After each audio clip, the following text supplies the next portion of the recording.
अस्सलाम वालेकुम स्टूडेंट्स। तो प्रीवियस लेक्चर में हमने डिस्कस किया था गे-लुसेक्स लॉ। तो आज हम एक नया लॉ डिस्कस करेंगे, एवागेड्रोस लॉ, जो लॉज ऑफ केमिकल कॉम्बिनेशन का लास्ट लॉ है। तो इसको काफ़ी बुक्स में जो गैसेस लॉज है उसमें भी पढ़ते हैं और लॉज ऑफ केमिकल कॉम्बिनेशन में भी इसको डिस्कस करते हैं। तो ये लॉ एक साइंटिस्ट ने दिया था, उसके नाम से इस लॉ को नाम दिया गया है एवागेड्रोस लॉ। ये साइंटिस्ट अमीडियो एवागेड्रो ने 1811 में दिया था। तो सबसे पहले हम इसकी स्टेटमेंट समझते हैं कि ये लॉ क्या कहता है। मतलब ये लॉ की जो स्टेटमेंट है, equal volume of all gases, equal volume of all gases at constant, जो फिजिकल क्वांटिटीज हैं दो, हम उनको कांस्टेंट रखते हैं, at constant temperature and pressure. Constant temperature और प्रेशर पे हम जो contains equal number of molecules. तो इस लाइन को थोड़ा समझने की कोशिश करें कि ये लाइन क्या कहता है। मतलब हम दो डिफरेंट गैसेस उठाएं, उनको जो फिजिकल कंडीशंस है टेम्परेचर और प्रेशर पे, टेम्परेचर और प्रेशर को कांस्टेंट रखेंगे तो उनके जो वॉल्यूम इक्वल वॉल्यूम के होंगे, तो उसमें जो प्रेजेंट नंबर ऑफ मॉलिक्यूल्स होंगे वो भी सेम होंगे, इक्वल होंगे। तो इधर जो हमने फिजिकल क्वांटिटीज है कांस्टेंट टेम्परेचर एंड प्रेशर पे, और गे-लुसेक्स लॉ को भी हम इस तरह कांस्टेंट टेम्परेचर और प्रेशर पे स्टडी किया था। तो इसको थोड़ा मजीद समझने के लिए हम एक जो हमारा आइडियल गैस इक्वेशन आपने पढ़ा होगा, PV is equal to nRT, ये भी इसका थोड़ा इससे कॉन्सेप्ट मिलता है, PV is equal to nRT। तो हमने अभी डेफिनेशन के हिसाब से क्या किन किन चीज़ों को कांस्टेंट रखा है, एक टेम्परेचर को कांस्टेंट रखा है और एक प्रेशर को भी कांस्टेंट रखा है। और जो हमारा R है ये तो यूनिवर्सल कांस्टेंट है। तो बकाया हमारे पास दो वेरिएबल्स बचते हैं, एक वॉल्यूम बचता है और एक नंबर ऑफ मोल्स या नंबर ऑफ मॉलिक्यूल्स बचते हैं, सही है। तो मतलब अगर हम आइडियल गैस इक्वेशन में तीन चीजें कांस्टेंट रखते हैं, अगर फिर एक को इक्वल रखते हैं तो जाहिर सी बात है जो हमारे नंबर ऑफ मॉलिक्यूल्स होंगे वो भी इक्वल होंगे। तो इसको समझने के लिए हम एक अपना इसको डायग्राम के हिसाब से समझते हैं। जैसे मैं कहूँ कि मैं कंटेनर उठा रहा हूँ, 3-4 कंटेनर, ये कंटेनर फॉर एग्जांपल, फिर हम इसमें क्या करेंगे, टेम्परेचर और प्रेशर को कांस्टेंट रखेंगे, फिर हम इनमें गैस फिल करेंगे। जैसे ये 4 कंटेनर हैं, आप कितने भी कंटेनर उठा सकते हो, 4 उठाओ, 2 उठाओ, 5 भी उठाओ, कोई मसला नहीं है। तो हम इसमें क्या करेंगे, टेम्परेचर और प्रेशर जो हमारी फिजिकल क्वांटिटीज हैं, टेम्परेचर और प्रेशर हम उनको कांस्टेंट रखेंगे, टेम्परेचर को भी कांस्टेंट रखेंगे और हमारा जो प्रेशर है उसको भी कांस्टेंट रखेंगे। जैसे डेफिनेशन में हमने मेंशन किया, प्रेशर और टेम्परेचर हम दोनों को कांस्टेंट रखते हैं। तो हम इसमें क्या करेंगे, टेम्परेचर कोई भी हम लेते हैं, प्रेशर कांस्टेंट करने के लिए हम क्या करेंगे, इसको फिक्स करेंगे। ठीक है, ये सब मैं फिक्स करता हूं कोई भी कांस्टेंट प्रेशर पे। ठीक है, फॉर एग्जांपल ये इसका प्रेशर कांस्टेंट हो गया, कोई भी सिस्टम है। तो इसमें हम क्या करेंगे, गैस, फॉर एग्जांपल मैं इसमें H2O गैस फिल कर रहा हूँ, H2O गैस, और इसमें मैं कार्बन डाइऑक्साइड और इसमें मैं अमोनिया गैस फिल कर रहा हूँ। और ये एक, आप कोई भी गैस उठाओ, फॉर एग्जांपल मीथेन गैस, अगर कोई और वो करते हैं हम उसमें ऑक्सीजन भी उठा सकते हैं। तो कहने का मकसद क्या है, ये 3-4 गैस एग्जांपल में है, तो हमने एक कंटेनर में फिक्स किया, उसमें टेम्परेचर और प्रेशर को हमने कांस्टेंट रखा, फॉर एग्जांपल इसके जितने भी मॉलिक्यूल्स हैं। अभी डेफिनेशन कह रहा है कि हम डिफरेंट गैसेस उठाएं, उसकी वॉल्यूम को हम इक्वल करेंगे, तो हमारा जो नंबर ऑफ मॉलिक्यूल्स होंगे वो भी इक्वल हो जाएंगे। तो फॉर एग्जांपल ये 4 कंटेनर मैंने उठाए, ये 4 कंटेनर फॉर एग्जांपल 1 लीटर के हैं, ये भी 1 लीटर का है, ये भी 1 लीटर का है, और ये भी 1 लीटर का है, ये भी 1 लीटर का है। मतलब मैंने क्या किया, वॉल्यूम इक्वल किए सबके, तो इसमें जो नंबर ऑफ मॉलिक्यूल्स होंगे अकॉर्डिंग टू डेफिनेशन वो भी इक्वल हो जाएंगे। फॉर एग्जांपल इसमें आप कोई भी वॉल्यूम कंसीडर करो, number of molecules, for example इसमें 1000 मॉलिक्यूल्स हैं, तो ये इसमें भी 1000 मॉलिक्यूल्स होंगे। ऐसे ही ये सब में 1000 मॉलिक्यूल्स होंगे। अगर इधर तक समझ में नहीं आया तो हम इसको थोड़ा सिंपल करके समझते हैं। फॉर एग्जांपल अगर मैं कहूँ इधर मैंने 1 लीटर उठाया, मैं एसटीपी पे उठाता हूँ। फॉर एग्जांपल मैं इस कंटेनर की जो वॉल्यूम है उसको चेंज करता हूँ, लेकिन वॉल्यूम हम सबकी इक्वल उठाएंगे। वॉल्यूम में चेंज करने के लिए फॉर एग्जांपल मैं इधर क्या कर रहा हूँ, 22.4 क्यूबिक डेसीमीटर उठा रहा हूँ, ये भी, और कार्बन डाइऑक्साइड भी 22.4 क्यूबिक डेसीमीटर उठा रहा हूँ, अमोनिया भी 22.4 क्यूबिक डेसीमीटर उठा रहा हूँ। जैसे हमने मोल कॉन्सेप्ट में हम पढ़ते हैं कि एसटीपी पे कोई भी एक मोल या गैस की कोई भी एक मोलर वॉल्यूम जैसे हमने पढ़ा था, उसमें जो नंबर ऑफ मॉलिक्यूल्स होंगे सेम होंगे। तो अभी इसको थोड़ा समझने की कोशिश करें कि हमने वॉल्यूम को फिक्स किया है, सबकी वॉल्यूम इक्वल है, तो इसमें जो नंबर ऑफ मोल्स होंगे और नंबर ऑफ मॉलिक्यूल्स होंगे वो भी सेम होंगे। ये फर्क नहीं पड़ता कि कोई भी गैस हो। फॉर एग्जांपल इसमें भी 6.02 इंटू 10⁻23 मॉलिक्यूल्स होंगे हाइड्रोजन के, वॉल्यूम सेम है और नंबर ऑफ मॉलिक्यूल्स भी सेम है। अगर कार्बन डाइऑक्साइड की हमने इतना वॉल्यूम उठाया है तो हमें जो हमारे मॉलिक्यूल्स होंगे वो भी 6.02 इंटू 10⁻23 मॉलिक्यूल्स होंगे, और अमोनिया की भी सेम मॉलिक्यूल्स होंगे, 6.02 इंटू 10⁻23 मॉलिक्यूल्स होंगे। और फॉर एग्जांपल मीथेन है, मीथेन में भी यही सेम 6.02 इंटू 10⁻23 पार्टिकल्स होंगे। तो कहने का मकसद क्या है कि हम कोई भी गैसेस उठाएं, डिफरेंट गैसेस, एक उठाएं, 2 या 4, उसमें हम नंबर जो हमारा वॉल्यूम है, अगर हम वॉल्यूम को इक्वल करेंगे तो उनमें जो प्रेजेंट नंबर ऑफ मॉलिक्यूल्स भी होंगे वो भी सेम होंगे।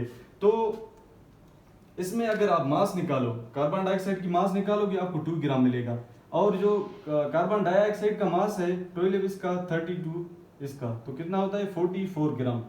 तो अभी आप कैसे कहोगे कि हाइड्रोजन की 2 ग्राम है और जो कार्बन डाइऑक्साइड है उसकी 44 ग्राम है, फिर इसके नंबर ऑफ मॉलिक्यूल्स कैसे इक्वल होते हैं? तो फर्स्ट में जब ये एवागेड्रो ने ये ला दिया था तो इसको मानने के लिए कोई भी तैयार नहीं था कि ये कैसे हो सकता है कि 2 डिफरेंट गैसेस अगर हम उनकी वॉल्यूम फिक्स करें तो उसमें नंबर ऑफ जो मॉलिक्यूल्स हैं वो कैसे फिक्स हो जाएंगे। तो मैं इधर एक पॉइंट लिखता हूं, आप इसको नोट करना कि दिस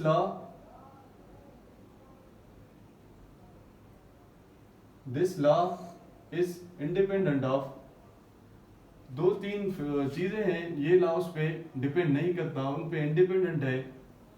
जैसे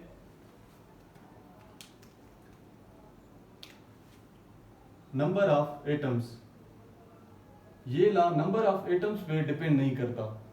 फॉर एग्जांपल इसमें कितने नंबर हैं, नंबर ऑफ एटम्स 2 हैं, और इसमें कितने हैं 3 हैं, एक कार्बन 2 ऑक्सीजन, इसमें 4 हैं और इसमें 5 नंबर ऑफ एटम्स हैं, फिर भी इनके जो वॉल्यूम है वो भी फिक्स है और जो नंबर ऑफ मॉलिक्यूल्स हैं वो भी फिक्स है। मतलब क्या, नंबर ऑफ एटम्स पे ये डिपेंड नहीं करता, 2 हो, 3 हो, 4 हो, चाहे 5 हो, जितने भी हो, मतलब उनमें जो जो हमारा नंबर ऑफ मॉलिक्यूल्स होंगे वो सेम होंगे। 6.02 इंटू 10⁻23 है, हाइड्रोजन के हैं, इसमें 2 एटम्स हैं, इसमें 4 एटम्स हैं, फिर भी 6.02 इंटू 10⁻23 मॉलिक्यूल्स हैं।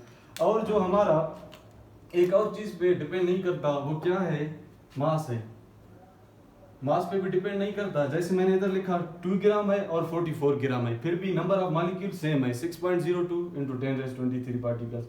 अभी फॉर एग्जांपल इसका मास कितना है 17 ग्राम, 14 नाइट्रोजन के और 3 हाइड्रोजन के। एक और भी चीज है, 2 और भी, साइज, एक हमारी साइज पे भी डिपेंड नहीं करता और शेप पे भी डिपेंड नहीं करता कि इसका जो मॉलिक्यूल्स हमने उठाए हैं उनका क्या साइज है, क्या शेप है, उस पर भी डिपेंड नहीं करता, फिर भी हमारे जो नंबर ऑफ मॉलिक्यूल्स हैं वो फिर भी सेम है और जो हमारा वॉल्यूम है वो भी सेम है। फॉर एग्जांपल साइज की बात करें, हाइड्रोजन सबसे इधर लाइट कम साइज में है, छोटी साइज में है, और जो हमारी जे कार्बन डाइऑक्साइड है, अमोनिया है और मीथेन गैस है, ये सारे इनसे साइज में बड़े हैं, फिर भी हमारे जो नंबर ऑफ मॉलिक्यूल्स हैं वो फिर भी सेम है।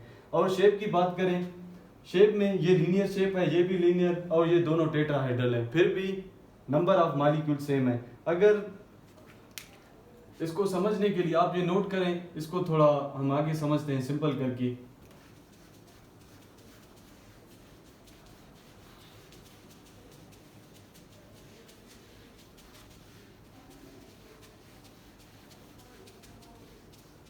वो तो हमने एक एग्जांपल लिया था कंटेनर के हिसाब के। फॉर एग्जांपल मैं कहूँ कि मैंने 50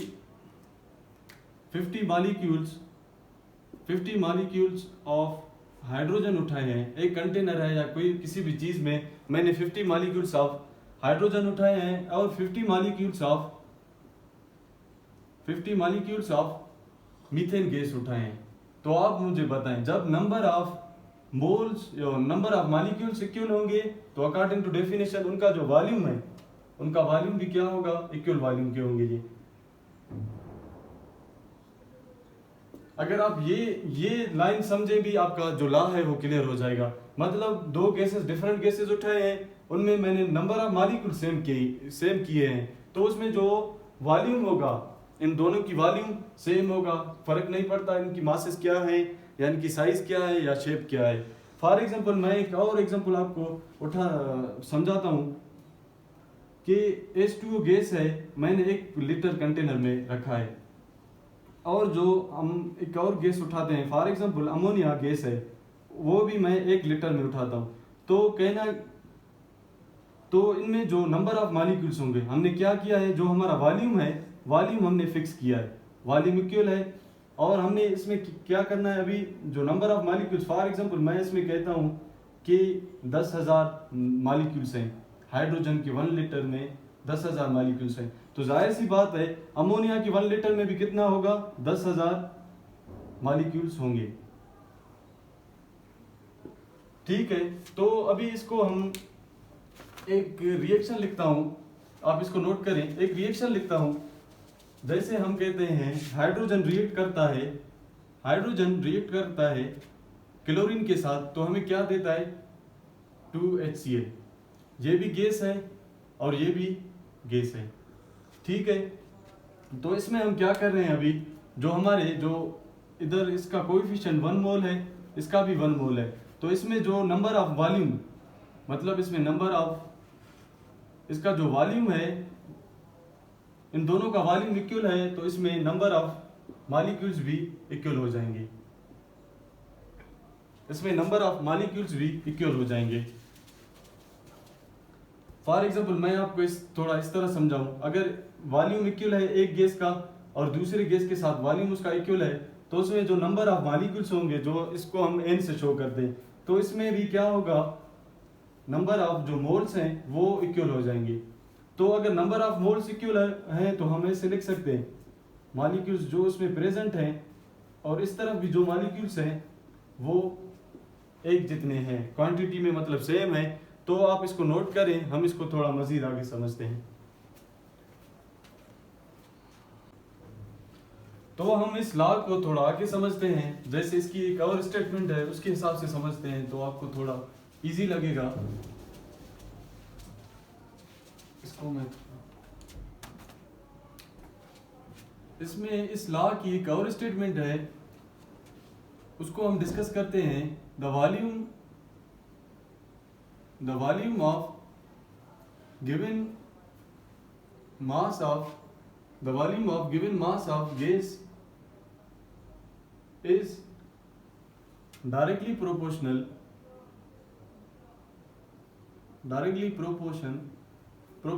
to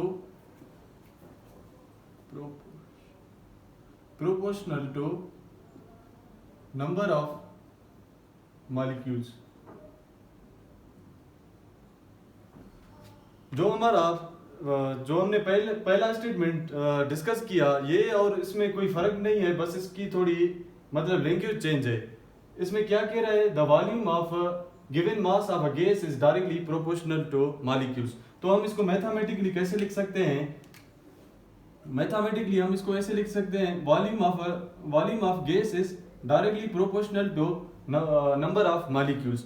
मीन्स के ये क्या कह रहा है कि ये इनकी डायरेक्ट रिलेशनशिप है। अगर हम नंबर ऑफ मोल्स को इंक्रीज करेंगे, नंबर ऑफ मॉलिक्यूल्स को इंक्रीज करेंगे, तो हमारा वॉल्यूम, जो गैस का वॉल्यूम है, वो भी इंक्रीज हो जाएगा। अगर हम नंबर ऑफ मॉलिक्यूल्स को डिक्रीज करते हैं, कम करते हैं, तो हमारा जो वॉल्यूम है वो भी कम हो जाएगा। ये इसका एक डेली लाइफ के हिसाब से एक एग्जांपल है। हम कोई बैलून, गुब्बारा, हम उसमें हवा डालते हैं, मतलब नंबर ऑफ मॉलिक्यूल्स जैसे हम उसमें फिल करते जाते हैं तो उसका जो वॉल्यूम है वो एक्सपेंड होता जाता है, मतलब इंक्रीज हो जाता है। अगर हम उसको फिर छोड़ना शुरू कर दें, जो एयर है वो बाहर निकलता है, फिर भी जो हमारा नंबर वॉल्यूम है वो भी डिक्रीज होता जाता है। तो इसमें हम क्या करेंगे, जो प्रोपोर्शनैलिटी साइन है, प्रोपोर्शनैलिटी साइन को हटाने के लिए हम एक प्रोपोर्शनैलिटी कांस्टेंट लगाएंगे, v इज इक्वल टू के एन। ये हमारा क्या है, प्रोपोर्शनैलिटी कांस्टेंट है।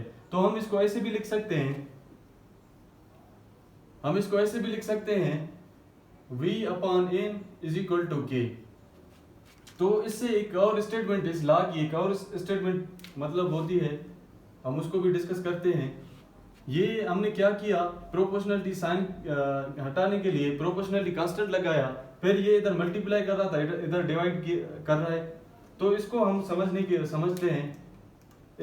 इस लॉ की एक और स्टेटमेंट इससे पैदा होती है। फॉर एग्जांपल हम क्या कहते हैं कि द रेशो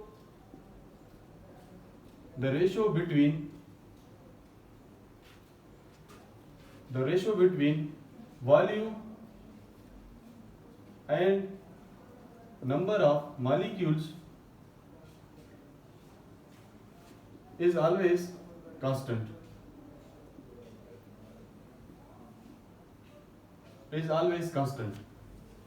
मतलब जो इनकी रेशो है वो रेशो हमेशा कांस्टेंट रहेगी।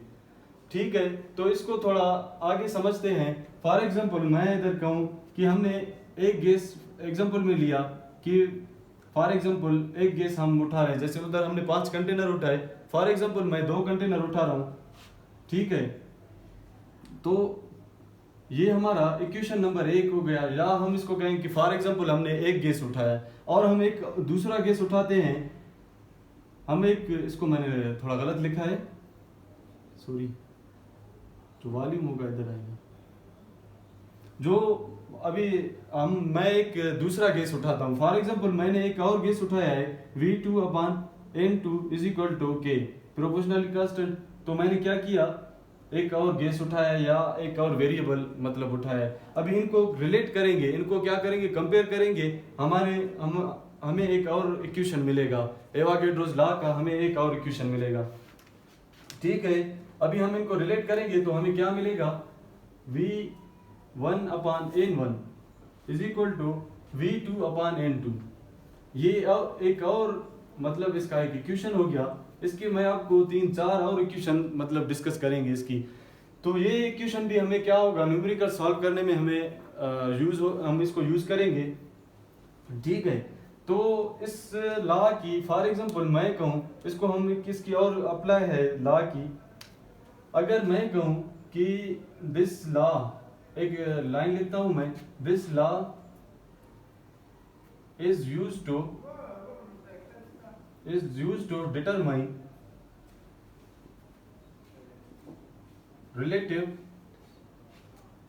relative molecular mass of gas। इस इक्वेशन के हिसाब से ये एक और थ्योरेटिकल पॉइंट भी आप इसको कहें, और इससे हम न्यूमेरिकल भी करते हैं। मैं आपको ये समझाता हूँ। ये लॉ क्या है, इसमें हम रिलेटिव मॉलिक्यूलर मास गैसेस की निकालते हैं इस इक्वेशन के थ्रू। क्या करेंगे हम, जो हमारा V, अगर हम कहेंगे if V1 is equal to V2, अगर इनकी वॉल्यूम सेम है तो हम क्या करेंगे, एक और मतलब हम ऐसे लिख सकते हैं N is equal to N2 इस इक्वेशन के मुताबिक। तो ये जो है, इसको समझने के लिए ये थोड़ा स्पेस नहीं है, मैं ये मिटाता हूं। जो हमारा N1 is equal to N2 भी हम लिख सकते हैं, ये डायरेक्टली प्रोपोर्शनल है। फॉर एग्जांपल हम इसको ऐसे लिख सकते हैं। तो हमें पता है जो मोल है, मोल किस चीज के है, given mass upon molecular mass. तो हम इसको ऐसे लिख सकते हैं M upon M1 is equal to M upon M2। तो ये जो इक्वेशन है, इस इक्वेशन से हम क्या करते हैं, relative molecular mass of gases निकालते हैं। ये इक्वेशन ये इसके न्यूमेरिकल्स मतलब आते हैं एग्जाम में। इससे हम क्या करते हैं, relative molecular mass of gases निकालते हैं, मास ऑफ गैसेस। इसमें क्या करते हैं, कभी आपको दो गैसेस, डिफरेंट गैसेस देंगे, एक की मास देंगे, फॉर एग्जांपल दूसरे गैस की आपसे मास पूछेंगे।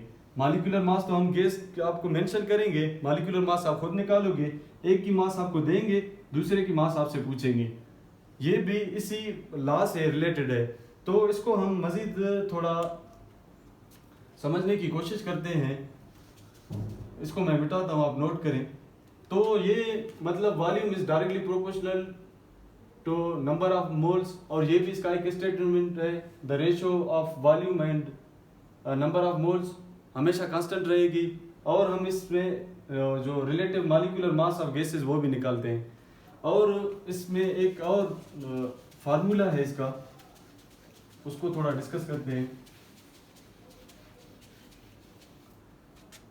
जैसे हमने इधर ये लिखा है, फॉर एग्जाम्पल अभी हम इसको ऐसे भी लिख सकते हैं, V इज इक्वल टू के, और जो नंबर ऑफ मोल्स हैं वो किस चीज के बराबर है, given mass upon total mass. तो हम इसको ऐसे लिख सकते हैं, given mass upon total mass. इसको हटा के हमने इधर ये वैल्यू पुट किया है। अभी हम क्या करेंगे, जो हमारा मास है, मास को हम इधर लाते हैं, और जो हमारा ये वॉल्यूम है क्रॉस मल्टीप्लाई करेंगे, ये उस तरफ जाएगा, m अपॉन v। ठीक है। तो अभी क्या है, आपने पढ़ा होगा जो डेंसिटी है, density is equal to mass upon volume. ठीक है। अभी हम इसके जगह डेंसिटी रख सकते हैं, हम इसको ऐसे भी लिख सकते हैं, m is equal to molecular mass is equal to, इसको हम ऐसे भी लिख सकते हैं। तो इससे ये क्या क्या जाहिर होता है, इस फार्मूले से क्या जाहिर होता है कि जो हमारा molecular mass of any gas is directly proportional to density, molecular mass of any gas is directly proportional to density. और इससे कई प्रॉब्लम भी आते हैं। तो हम इसको ऐसे लिख सकते हैं, मॉलिक्यूलर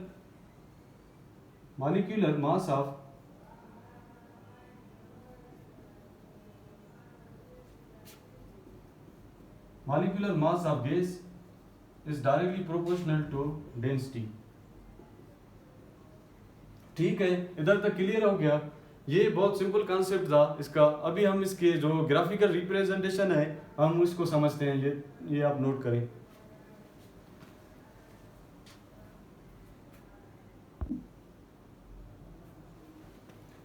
तो हम इसकी जो ग्राफिकल, ये था इसका मैथमेटिकल रिप्रेजेंटेशन। तो हम इसकी अभी ग्राफिकल जो रिप्रेजेंटेशन है हम उसको डिस्कस करते हैं। ठीक है, ये बिल्कुल इजी था, मैंने आपको इजी वे में समझाया बिल्कुल। तो हम इसकी अभी ग्राफिकल रिप्रेजेंटेशन पे आते हैं।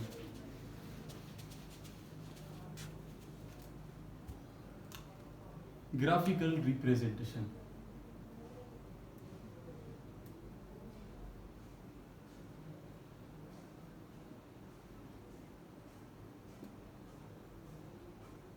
हम इसकी ग्राफिकल रिप्रेजेंटेशन डिस्कस करते हैं।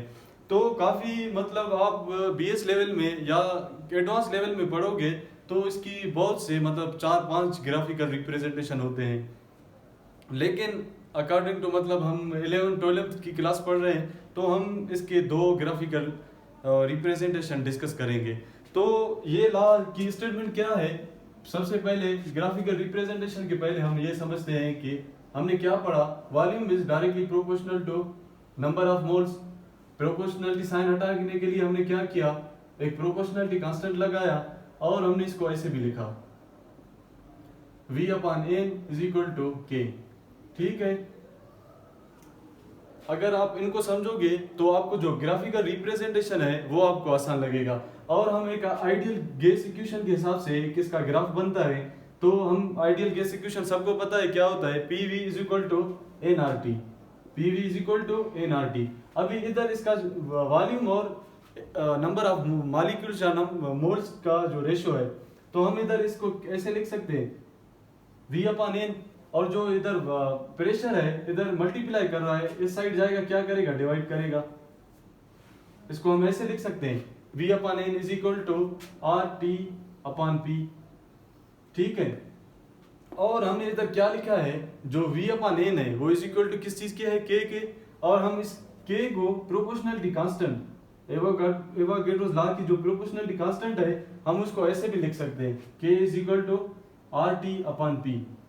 ये इन दोनों को हमने रिलेट किया है, तो हमें जो प्रोपोर्शनलिटी कांस्टेंट का जो वैल्यू मिला है RT is equal to K और RT/P। तो हमने उधर क्या क्या पढ़ा था कि एवोगैड्रोस लॉ में हम टेम्परेचर को और प्रेशर को कांस्टेंट रखते हैं और हमारा जो R है वो वैसे यूनिवर्सल कांस्टेंट है। ये आपको मतलब के इधर ये बता रहा है कि एवोगैड्रोस लॉ में कौन कौन से physical quantities physical factors constant है, टेम्परेचर प्रेशर दोनों इधर कांस्टेंट है। तो सबसे पहले हम इसके जो है एक ग्राफ बनाते हैं, ठीक है। ये इससे डायरेक्ट रिलेशनशिप है, ये तो एक आम बात है कि डायरेक्ट रिलेशनशिप की कौन सी ग्राफ बनती है। ये एक्स एक्सिस है और ये हमारा वाई एक्सिस है। तो इस एक्स एक्सिस पे हम नंबर ऑफ मॉलिक्यूल्स रखेंगे और वाई एक्सिस पे नंबर ऑफ और जो हमारा वॉल्यूम है उसको रखेंगे। तो इसको हम कौन सी इधर स्लोप बनेगी, लीनियर, ठीक है। ये हमारा क्या है, हम एक ये हमारा क्या है, स्लोप है, कांस्टेंट। जो हमने इधर कांस्टेंट की वैल्यू क्या पढ़ी, RT/P, ठीक है। ये इसका एक ग्राफ हो गया और इसका एक और भी ग्राफ है, ठीक है। इस फार्मूले के हिसाब से हम इसकी एक और ग्राफ बनाएंगे। ये आसान था कि हम जो हमारी वॉल्यूम है और नंबर ऑफ मॉलिक्यूल्स है ये एक दूसरे के साथ डायरेक्ट रिलेशनशिप रखते हैं, तो इनका जो स्लोप है वो लीनियर बनेगा। जो इनका जो लाइन है वो हम लीनियर बनाते हैं। ये जो हमने इधर डिस्कस किया, इधर के ये जो हमारी कांस्टेंट जो है उसको शो करती है, ये हमने इधर डिस्कस किया। अभी इसका जो सेकंड ग्राफ है, सेकंड ग्राफ हम कैसे बनाएंगे, हमने क्या पढ़ा है, the ratio of volume the ratio between volume and number of molecules is always constant, हमने पहले डिस्कस किया। तो हम इधर क्या करेंगे, ratio of volume and number of molecules के साथ एक और इसको नंबर ऑफ जो मोल्स है उसके साथ इसका एक ग्राफ बनाएंगे। तो हमें पता है ये कांस्टेंट है, कांस्टेंट के लिए हम क्या करते हैं, जो हमारा लाइन है हम इस तरह बनाते हैं। तो हम इधर क्या करेंगे, ये हमारा जो कांस्टेंट क्या क्या है इधर RT/P, ये इसका ग्राफ है। तो हमने पहले डिस्कस किया, तो ratio of volume to number of molecules हमेशा कांस्टेंट होते हैं। ये दो ग्राफ हम इस मतलब एफएससी के लेवल पर हम ये दो ग्राफ डिस्कस करते हैं। वैसे इसके बहुत से ग्राफ हैं, तो ये छोटा कॉन्सेप्ट था एवोगैड्रोस लॉ का। तो इंशाल्लाह हम अगले लेक्चर में फिर मिलते हैं और हमारे जो लॉज ऑफ केमिकल कॉम्बिनेशन था वो कंप्लीट हो गया।